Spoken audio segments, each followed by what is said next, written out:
महत्वाची पत्रकार परिषद घेण्यात येत आहे, ज्यामध्ये आमची नवीन लिस्ट 5वी लिस्ट आम्ही डिक्लेअर करणार आहोत। तर ह्या पत्रकार परिषदेला संबोधित करण्यासाठी ओबीसी बहुजन पार्टीचे अध्यक्ष प्रकाशअण्णा शेळके साहेब गेट हजर आहेत। ओबीसी बहुजन पार्टीचे महासचिव चंद्रकांत भाऊकर साहेब, जे कोकणातील कुणबी समाजाचे नेते आहेत, तर ते इथं हजर आहेत।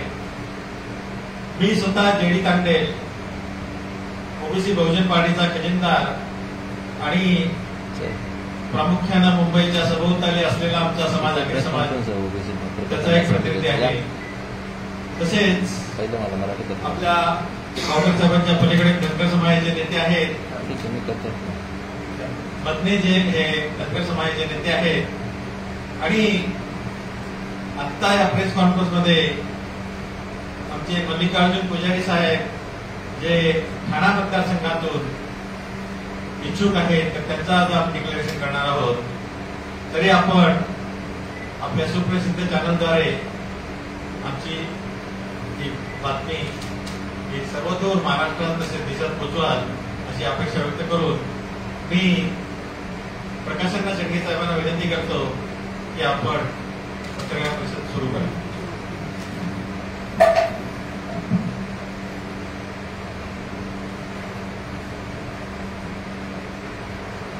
आज ओबीसी बहुजन पार्टीचे 5वी यादी आज आम्ही जाहीर करत आहोत। यापूर्वी आम्ही 13 उमेदवार जे आहेत ते जाहीर केलेले आहेत। आज आम्ही उर्वरित 2 ठिकाणचे उमेदवार आम्ही जाहीर करत आहोत। एक तर ठाणे लोकसभा मतदारसंघातून मल्लिकार्जुन पुजारी, जे धनगर समाजाचे नेते आहेत ठाणे विभागाचे, ते त्या ठिकाणाहून लोकसभेची उमेदवारी जे आहेत ते मोठ्या ताकदीनं त्या ठिकाणी त्या लढाईमध्ये उतरणार आहेत।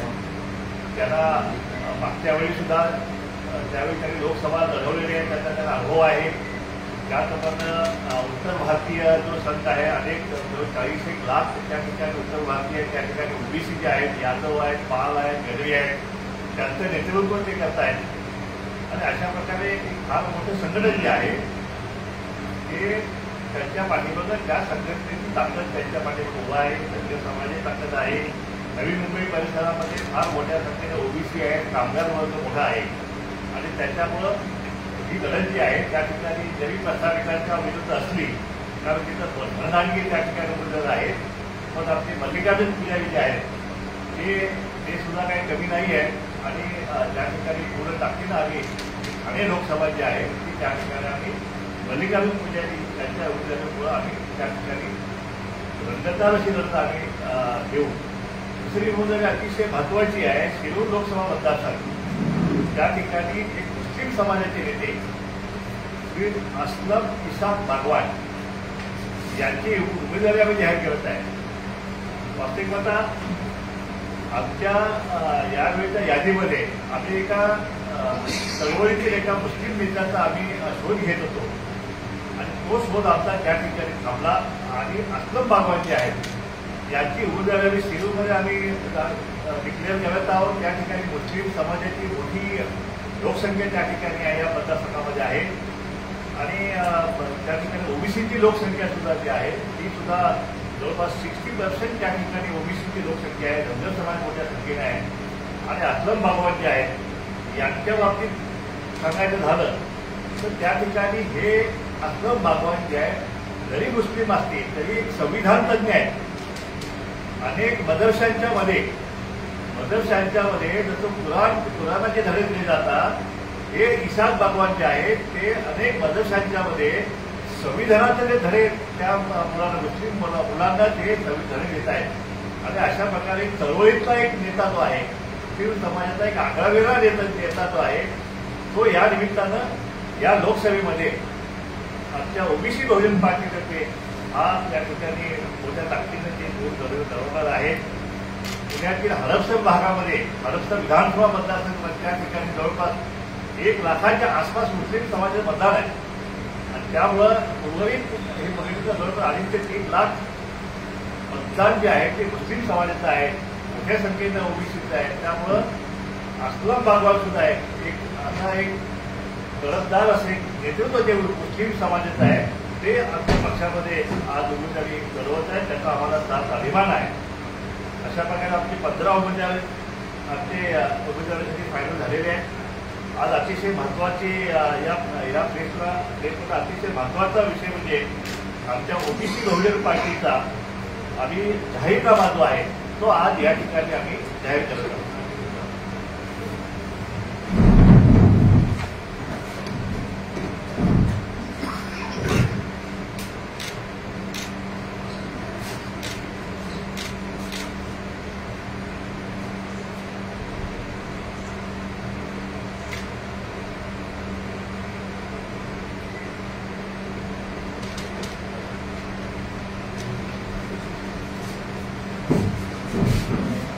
हा जाहीरनामा जो आहे आमच्या पक्षाचा पार्टीचा पहिला हा जाहीरनामा आहे.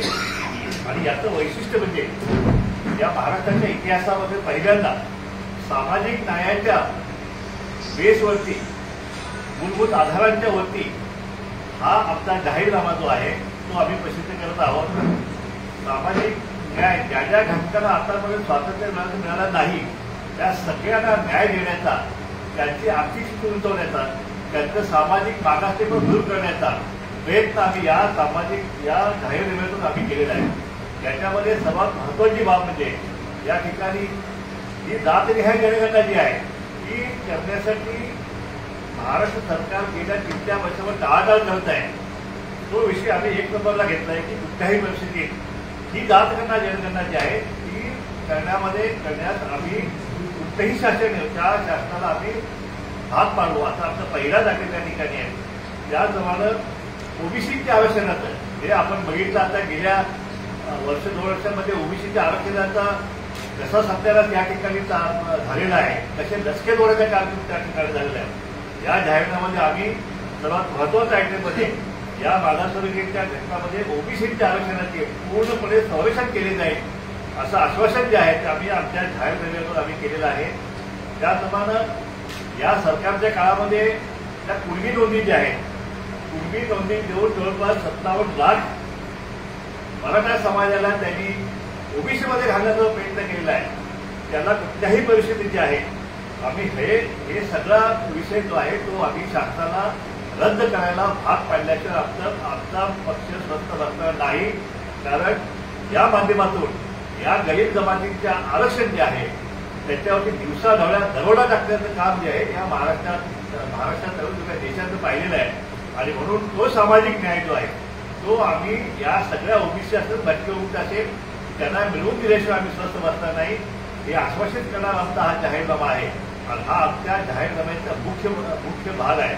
या ठिकाणी बोगस कुणबी आता जे आम्ही निघाले पण यापूर्वी हजारो बोगस कुणब्यांचे दाखले घेऊन या आरक्षणावरती हल्लाबोल केले. राजकीय आरक्षणामध्ये अनेक राजकीय व्यक्ती जे आहेत त्या ठिकाणी त्यांनी या बोगस कुणब्यांच्या दाखल्याच्या आधारावरती त्यांनी आमचं राजकीय आरक्षण हस्तगत केलेलं आहे. काही IAS IPS काही IPS अधिकारी आहेत काही कर्मचारी आहेत त्यांनी सुद्धा असे बोगस दाखले घेऊन त्यांनी या ओबीसी आणि भटक्या मुलांचा आरक्षण जे आहे आरक्षणाचा गल्ला मारण्याचा प्रयत्न केलेला आहे. त्या सगळ्यावरती जे आहे चौकशी समिती नेमून ज्यांनी हे बोगस दाखले घेतले आहेत त्या सगळ्यावरती कडक कारवाई आहे फौजदारी गुन्हे दाखल करून त्यांचे सगळे फायदे जे आहेत ते परत आम्ही सरकार जमा करायला आम्ही भाग पडणार आहोत. त्याचप्रमाणे मराठा कुणबी मराठा असं जो काही 2004 सालचा जो GR आहे तो सुद्धा शासकीय GR जो आहे तो आम्ही सरकारला आम्ही रद्द करण्यासाठी आम्ही भाग पडणार आहोत. त्याचप्रमाणे आतापर्यंतच्या निधीमध्ये ओबीसी आणि भटके मुक्त आणि दलितांसाठी अगदी 1% किंवा 3% फक्त आर्थिक तरतूद त्या ठिकाणी करण्यात आलेली आहे. आणि अशा प्रकारे आमच्या हक्काचा वाटा जो या महाराष्ट्राच्या निधीमध्ये आहे त्याच्यावर सुद्धा हा देश स्वतंत्र झाल्यापासून आमच्या हक्काच्या निधीवर सुद्धा दंगा मांडण्याचं काम झालेलं आहे. त्यामुळं इथून पुढे जे आहे आमच्या पक्षातर्फे हा निधी जो आहे प्रत्येक समाजाला त्याच्या संख्येच्या प्रमाणात जो आहे त्यांच्या विकास कामावरती तो निधी खर्च केला जाईल अशी तरतूद करायला आम्ही भाग पडणार आहोत. त्याप्रमाणे आमचा नोकऱ्यांचा अनुशेष आहे. जवळपास 2.5 लाख नोकऱ्यांचा अनुशेष या महाराष्ट्रामध्ये आहे. तो नोकऱ्यांचा मागासवर्गीय असेल, ओबीसी, भटक्यामुक्तांचा, त्यानंतर मुस्लिम ओबीसीचा जो आहे हा बॅकलॉग जो आहे तो जवळपास 2.5 लाख नोकऱ्यांचा आहे. त्यामुळे तो जो आमचा बॅकलॉग आहे तो ताबडतोब भरण्यासाठी सुद्धा आमच्या पक्षातर्फे या ठिकाणी केंद्र शासन असेल किंवा महाराष्ट्र शासन असेल त्यांच्याकडून या नोकऱ्या ताबडतोब भरण्यासाठी प्रचंड दबाव आणून त्याचं अंमलबजावणी करण्यासाठी आम्ही भाग पडणार आहोत. त्याचप्रमाणे क्रिव्हिलेजची अट जी आहे, SC STला क्रिव्हिलेज नाही, पण ह्या ओबीसी आणि भटक्यामुक्त आहे त्यांना मात्र क्रिव्हिलेजची अट लावलेली आहे. ती क्रिव्हिलेजची अट जी आहे ती सुद्धा रद्द करण्यासाठी आम्ही शासन दरबारी आम्ही आवाज उठवणार आहोत.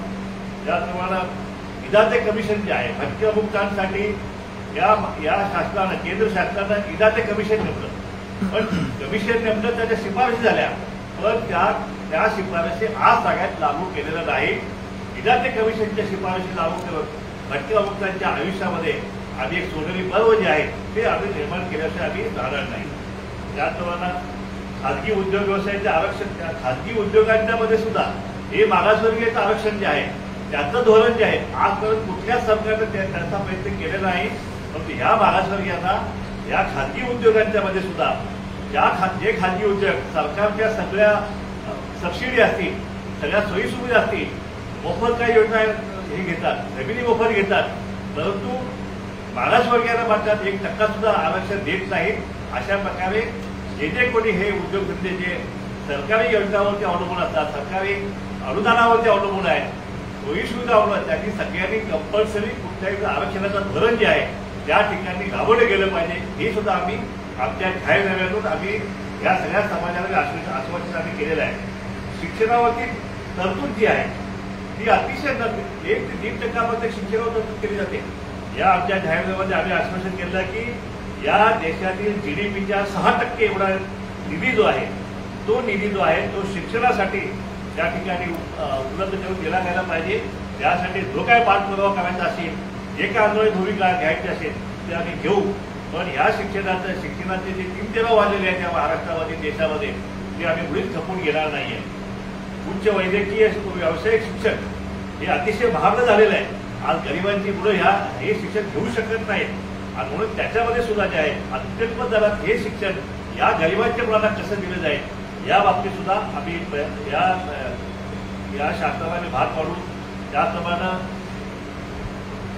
जी वसतिगृह जी आहे, आज आम्ही गेल्या 4 वर्षापासून वसतिगृहासाठी आम्ही धावपळ करत आहे, पण एकही वसतिगृह आज मितीला आमच्या ओबीसीसाठी या ठिकाणी झालेलं नाहीये. आणि म्हणून आम्ही या जाहीरनाम्यामध्ये ओबीसी असेल, भटक्यामुक्त असतील, अल्पसंख्याक असेल त्यांच्या मुलामुलींसाठी स्वतंत्र शासकीय वसतिगृह फक्त जिल्हा पातळीवर नव्हे तर तालुका पातळीवर सुद्धा अशा प्रकारची वसतिगृह जी आहेत त्या ठिकाणी मंजूर दिली जातील. शिक्षण संस्थांमध्ये शिक्षक, प्राध्यापक, शिक्षक म्हणजे नोकर भरती ती MPSC UPSC धर्तीवर केंद्रीय पद्धतीने त्या ठिकाणी करण्यासाठी आम्ही प्रयत्न करणार आहोत. शिष्यवृत्ती जी आहे ओबीसी STच्या सर्व पातळ्यावर जी शिष्यवृत्ती आहे, वर्तमान महागाई निर्देशनावर वाढ करून त्याची वार्षिक अंमलबजावणी जी आहे ती आपण करू. त्याचप्रमाणे परदेशी शिक्षण करण्याकरता या अर्थसंकल्पात नवीन तरतूद करण्यास आम्ही भाग पाडू. व्यवसायभूत शिक्षणाला आम्ही प्राधान्य देणार आहोत. त्याचप्रमाणे घटना दुरुस्ती करून ओबीसी आणि भटक्यामुक्त त्यांच्या लोकसंख्येच्या प्रमाणात विधानसभा लोकसभेसाठी प्रतिनिधित्व दिलं जाईल. त्यासाठी आम्ही संसदेत आवाज उठवू आणि जर पुढे भविष्यात आपली सत्ता आल्यानंतर ही घटना दुरुस्ती करून आम्ही ह्या सगळ्या ओबीसी आणि भटक्यामुक्तांना त्यांना सुद्धा विधानसभा, कारण त्यांना पुढे आता हल्ली कोण तिकीट देत नाही. तुम्ही गेल्या बघितलं तर भटक्यामुक्त आणि ओबीसीना कोण तिकीट देत नाहीये. त्यांनी राजकारणामध्ये जायचं कसं? जे काय ओबीसीचं आरक्षण आहे त्याच्यावरती बोगस कुटुंबी दाखले घेऊन ते सुद्धा त्याचं वस्तुमान करण्यात आलेलं आहे. त्या ठिकाणी बाटक्या कमिशनच्या माध्यमातून 32,000 जागांची वाट लावण्याचा कार्यक्रम ह्या महाराष्ट्रामध्ये झालेला आहे. आणि अशा प्रकारे म्हणून ह्या ठिकाणी ह्या ओबीसी असेल, धनगर समाज असेल, भटक्यामुक्त असेल यांचे प्रतिनिधी आज विधानसभेत आणि पार्लमेंटमध्ये आपल्याला दिसत नाही. अतिशय खेदाची बाबत आहे, जो या महाराष्ट्रामध्ये 2 नंबरचा समाज आहे धनगर समाज, त्यांचा लोकसभेला या इतिहासात एकदा सुद्धा एकही उमेदवार जो आहे तो लोकसभेत पाठवण्याचं धारित्य जे आहे एकाही पक्षांना या ठिकाणी दाखवलेलं नाही. आणि म्हणून आम्ही या ठिकाणी आरक्षण देऊन या सगळ्या गरीब समाजात त्यांची मुलं जी आहेत ती सुद्धा आमदार खासदार जे आहे करण्याचा मार्ग जो आहे तो आम्ही आपल्या जाहीरनाम्यातून आम्ही खुला केलेला आहे। या ठिकाणी ओबीसी भटकेमुक्त अल्पसंख्याक यांच्या जीवाचे व मालमत्तेचे रक्षण केले जाईल। आज या ठिकाणी आपण पाहिलं असेल ओबीसीच्या आमदारांची घरं जाण्यात आली, त्यांच्या मालमत्तेचं अतोनात नुकसान करण्यात आलं, गाड्या फोडण्यात आल्या, त्यांच्या कायद्यांच्या घरात घुसून त्या ठिकाणी मारहाण करण्यात आली।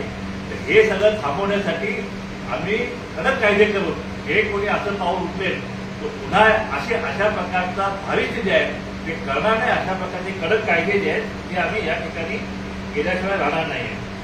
त्याप्रमाणे जातीवरील अत्याचार रोखण्यासाठी आज ओबीसीतल्या आणि ताराबद्ध समाजाच्या अनेक लोकांना आज त्यांच्या जातीवाचे त्यांना हिरवलं जातं, त्यांच्याकडे बघून थुंकलं जातं।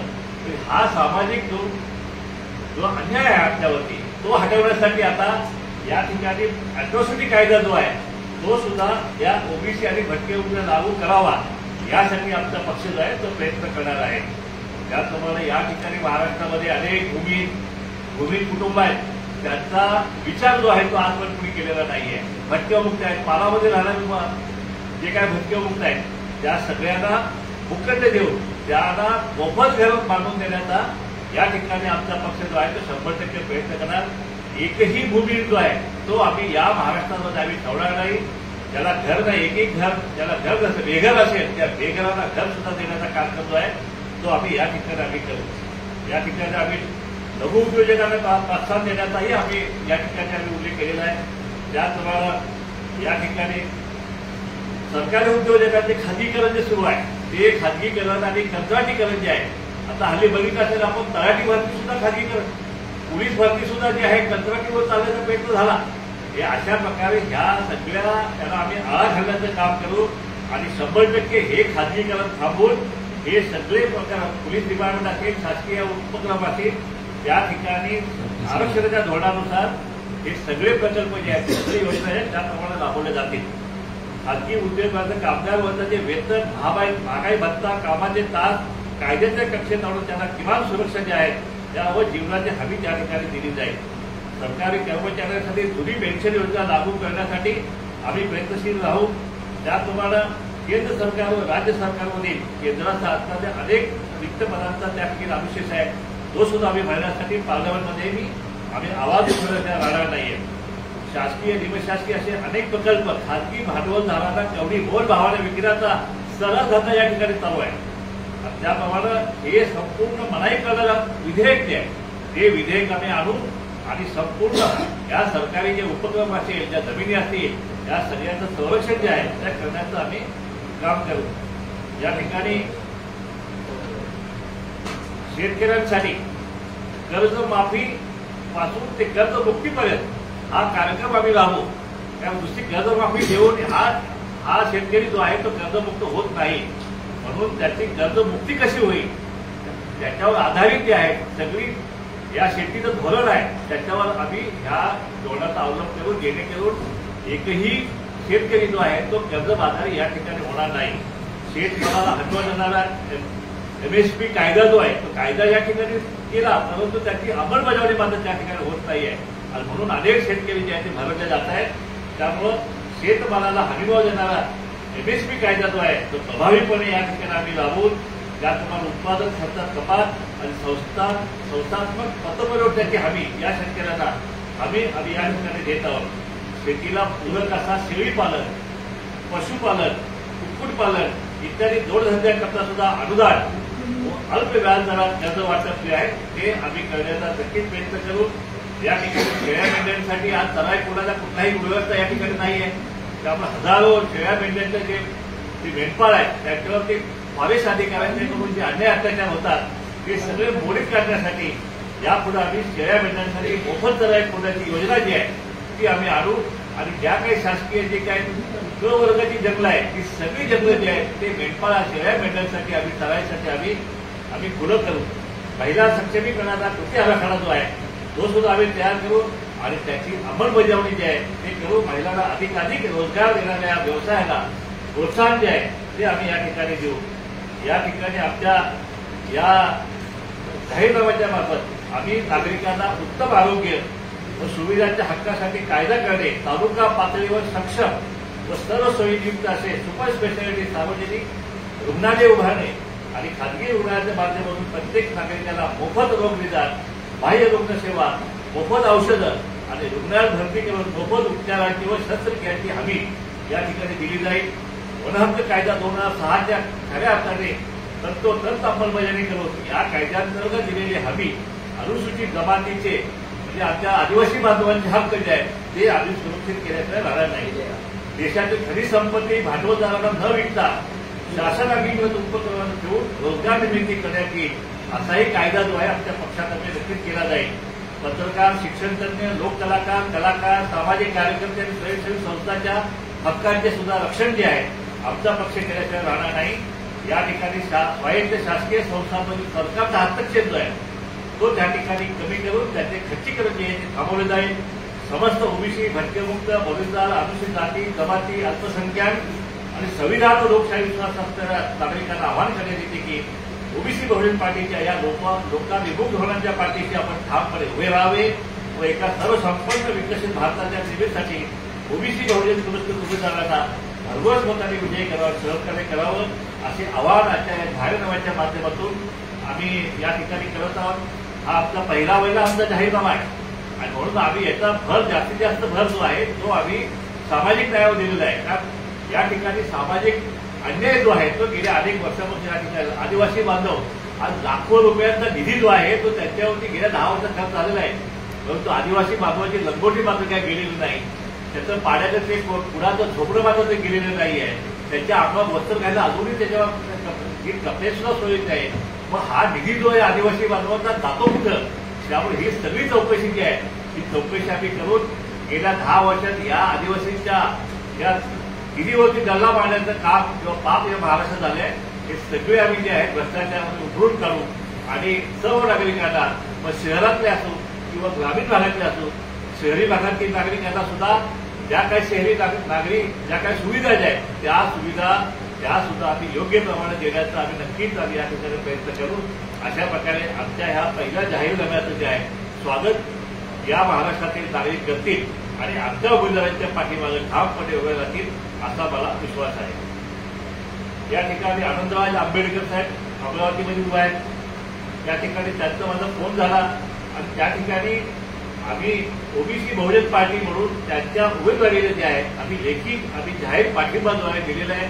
हे पत्र आम्ही आनंदराज आंबेडकर साहेबांच्या व्हॉट्सअप आम्ही पाठवलेलं आहे आणि काल त्यांचं माझं फोन बोलणं झालं आणि जसं आम्ही त्याला पाठिंबा दिलेला आहे तसं आनंदराज आंबेडकर साहेबांनी आज या ठिकाणी सांगलीमध्ये माझ्या उमेदवारीला सुद्धा त्या ठिकाणी त्यांनी पाठिंबा दिलेला आहे. तसं पत्र ते सुद्धा ते त्या ठिकाणी पाठवणार आहे.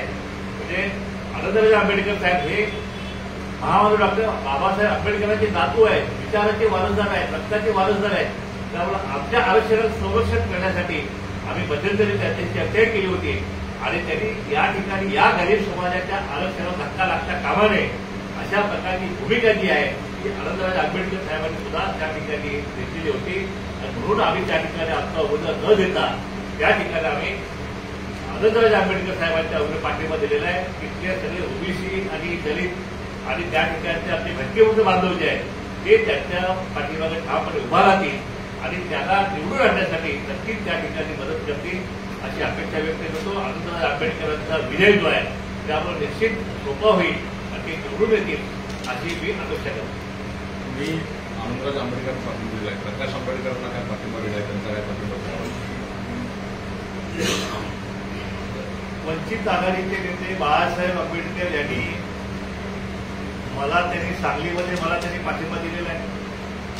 त्याचप्रमाणे मी सुद्धा त्यांना अकोल्यामध्ये त्यांना पाठिंबा दिलेला आहे आमच्या पक्षातर्फे. आता मध्यंतरी बातमी आली की विशाल पाटीलला त्यांनी पाठिंबा देणार अशी बातमी आली. परंतु याचा पार्श्वभूमी जर बघितली तर आता आंबेडकर साहेबांना आम्ही हे जवळपास 4 ते 5 महायोजनांवर मेळावे आम्ही ओबीसीचे घेतले, लाखांचे मेळावे घेतले. त्यामध्ये आम्ही भूमिका स्पष्ट केलेली आहे की आरक्षणवाद्यालाच मतदान केलं गेलं पाहिजे आणि असं आव्हाने आम्ही केलं सगळ्या समाजाला. त्याच्यामध्ये दलित समाज असेल, मागासवर्गीय असेल, ओबीसी भटकेमुक्तांना आम्ही आव्हान केलेलं आहे आणि त्या माध्यमातून त्यांनी भूमिका घेतली की ओबीसीचं ताट वेगळं आहे आरक्षणाचं आणि मराठा समाजाचं आरक्षण ताट वेगळं आहे. आणि अशा प्रकारे ही भूमिका आम्ही घेतलेली आहे. अचानक मला समजलं की विशाल पाटील यांना त्यांनी पाठिंबा दिलेला आहे. पण जरी विशाल पाटील जर निवडणूक लढले तर ते त्यांना पाठिंबा देणार आहेत.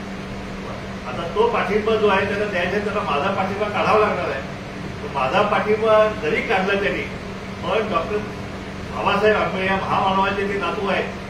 आमच्या आरक्षणाच्या चळवळीचे ते एक आमचे प्रेरणास्थान आहे आणि ते बाबासाहेबांच्या विचाराचे वारसदार आहेत. आणि त्यामुळं जरी एका ओबीसी नेत्याचा पाठिंबा त्यांनी काढला आणि मराठा समाजाच्या एका विशाल पाटीलला ह्याला जरी त्याला पाठिंबा दिला तरी सुद्धा आम्ही दिलेला शब्द जो आहे तो आम्ही पाळणार आहोत. अकोल्यामध्ये आमचा पाठिंबा जो आहे तो त्याला कायम राहील.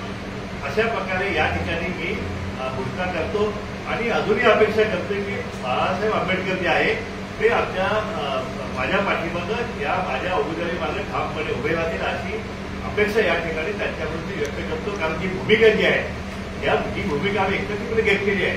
या भूमिकेशी आम्ही आहोत. हे सुद्धा त्या भूमिकेशी ठामपणे राहतील अशा प्रकारची अपेक्षा या ठिकाणी मी व्यक्त करतो. तुम्ही ठाम आहात भूमिकेवरती आहात. प्रकाश आंबेडकर भूमिका बोलत असणं होते त्याला पाठिंबा दिला, आता विशाल पाटलांना दिला, कारण महाविकास आघाडी सुद्धा आताच आरोप असं आहे की त्यांनी माझी उमेदवारी स्वतःहून त्यांनी त्या ठिकाणी पाठिंबा आपल्या माध्यमातून दिला आणि त्यावेळी ताबडतोब आमच्या पक्षाचे सुद्धा नेत्यांनी सगळ्यांनी म्हणून आम्ही कोर कमिटी निर्णय घेतला आणि बाळासाहेब आंबेडकरांच्या उमेदवार आम्ही पाठिंबा दिला. आता त्याच्यानंतर जर काही भूमिकेत बदल केला असेल तर मला माहिती आहे, पण विशाल पाटलांच्या उमेदवारावर त्यांनी समर्थन दिलेलं आहे. नुसता पाठिंबाच नाही, निवडून आणण्याची सुद्धा जे आहे त्यांनी त्या ठिकाणी गोष्ट केलेली आहे. पण आता विशाल पाटील खरंच निवडणुकीचे अर्ज जो भरलेला आहे तो अजून फॉर्म विड्रॉ करेपर्यंत काय काय त्या ठिकाणी होणार आहे. कारण काँग्रेस पक्षामध्ये महाविकास आघाडीमध्ये त्या सांगलीच्या जागेवर बरंच त्या ठिकाणी खल वाजलेलं आहे आणि त्यामुळं हा त्यांचा अर्ज शेवटपर्यंत टिकतो की नाही हे पाहावं लागेल. आणि त्यानंतर टिकला तर त्यांचा पाठिंबा होणार आहे. आणि जर मग त्यांनी तरीसुद्धा बाबासाहेब आंबेडकरांनी प्रकाश आंबेडकर साहेबांनी त्यांना पाठिंबा दिला तर मग पुढचा प्रश्न निर्माण होणार. पण जरी त्यांनी दिला आमचा पाठिंबा मात्र त्याला कायम राहणार. शिक्षणावर भरीव काम कसं करणार आपल्या पक्ष? शिक्षणामध्ये असं आहे की शिक्षणाला बजेटच येत नाही. त्यामुळे या सगळ्या शिक्षणाचा खेळखंडोबा जो आहे तो त्या ठिकाणी या महाराष्ट्रात आलेला आहे. आज हजारो शाळा ज्या आहेत त्या बंद करण्याचं पाप या सरकारने केलेलं आहे. त्या वसती शाळा सुद्धा बंद करण्यात आलेल्या आहेत. त्यामुळे मराठी शाळा बंद केलेल्या आहेत.